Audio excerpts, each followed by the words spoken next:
తిరుమలలో భక్తుల రద్దీ కొనసాగుతుంది. వారాంతం కావడంతో పెద్ద ఎత్తున భక్తులు స్వామివారి దర్శనం కోసం వేచి ఉన్నారు. అందులోనూ తొలి ఏకాదశి కావడంతో భక్తుల సంఖ్య మరింత ఎక్కువగా ఉంది. దీంతో వైకుంఠం క్యూ కాంప్లెక్స్ లోని అన్ని కంపార్ట్మెంట్లు నిండిపోవడంతో శిలాతోరణం వరకు క్యూ లైన్లు అయితే విస్తరించింది. సర్వదర్శనం క్యూ లైన్లోకి టోకెన్లు లేకుండా ప్రవేశించిన భక్తులకు శ్రీవారి దర్శనానికి 20 నుంచి 24 గంటల సమయం పడుతుందని తిరుమల తిరుపతి దేవస్థానం అధికారులు తెలిపారు. తిరుమల కొండపై రద్దీకి సంబంధించిన మరింత సమాచారం కరెస్పాండెంట్ పన్నీర్ సెల్వం అందిస్తారు లైవ్ లో. సెల్వం, ప్రస్తుతం తిరుమలలో భక్తుల రద్దీ అసలు ఏ విధంగా ఉంది? అదేవిధంగా తొలి ఏకాదశి కారణంగా మరి భక్తుల సంఖ్య ఎంత మేర పెరిగింది?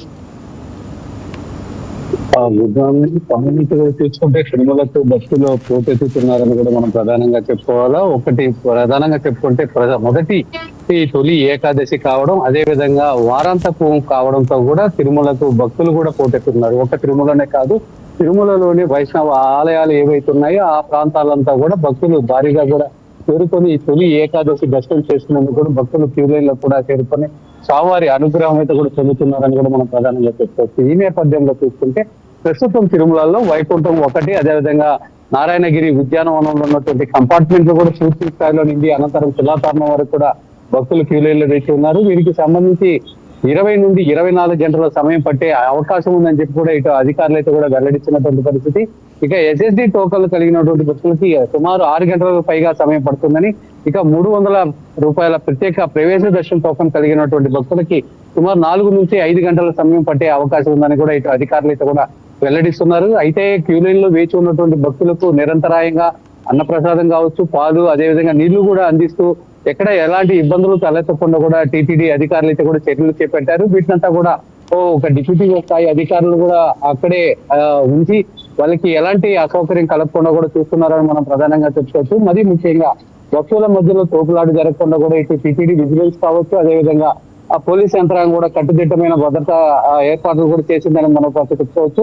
ఏదైతే సంబంధించి ఇప్పటికి ప్రస్తుతానికి అయితే ఈ అలిపిరి తనిఖీ కేంద్రం వద్ద కూడా వాహనాలు అయితే కూడా బారులు తీరినటువంటి పరిస్థితి. ముఖ్యంగా ఏదైతే తిరుమలకు నిషేధిత వస్తువులు ఉంటాయి అవి ఎవరైనా తీసుకెళ్లే నేపథ్యంలో కూడా పూర్తిగా క్షుణ్ణంగా తనిఖీల అనంతరం కూడా ఇటు తిరుమలకి అయితే కూడా అనుమతిస్తూ వస్తున్నారు. ముఖ్యంగా చూసుకుంటే వాహనాలు కూడా ఎక్కడ పడితే అక్కడ ఇటు పార్కింగ్ చేస్తుంటారు. ఈ నేపథ్యంలో వాటిని కూడా టీటీడీ నిర్దేశించిన ప్రాంతాల్లోనే ఇటు వాహనాలు కూడా పార్కింగ్ చేసుకోవాలని చెప్పి కూడా టీటీడీ అయితే కూడా ముఖ్యంగా సూచిస్తున్నటువంటి పరిస్థితి. ఈ నేపథ్యంలో ఈ సందర్భంగా కూడా టీటీడీ ప్రధానంగా ఒకటే విజ్ఞప్తి చేస్తుంది, ఏదైతే కూడా ప్రజా ప్రతినిధుల సిఫార్సు లేఖలు కూడా ఇలాంటి టైంలో మాత్రం దర్శనాలు కేటాయించబోమని, ఈ నేపథ్యంలో సంబంధించి చూసుకుంటే ఇప్పటి నుంచి కూడా సెప్టెంబర్ 31 వరకు కూడా ఈ సంబంధించినటువంటి ప్రోటోకాల్ దర్శనాలు కూడా పూర్తిగా కూడా అంటే విశేష పర్వదినాలు ఏవైతే ఉన్నాయో ఆ రోజుల్లో కూడా పూర్తి స్థాయిలో కూడా రద్దు చేస్తున్నట్టు కూడా టీటీడీ అయితే కూడా తెలిపినటువంటి పరిస్థితి. ఇక నిన్నటి రోజున కూడా స్వామివారిని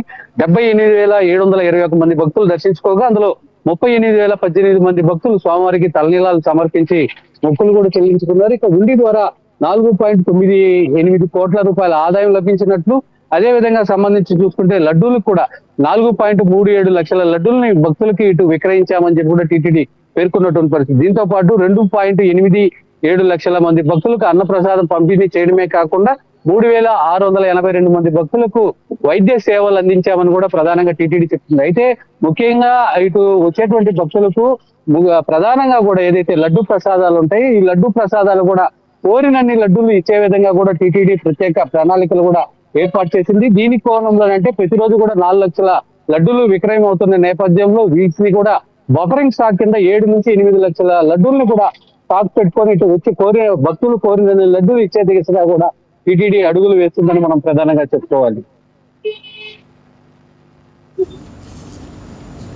థ్యాంక్ యూ సెల్వం.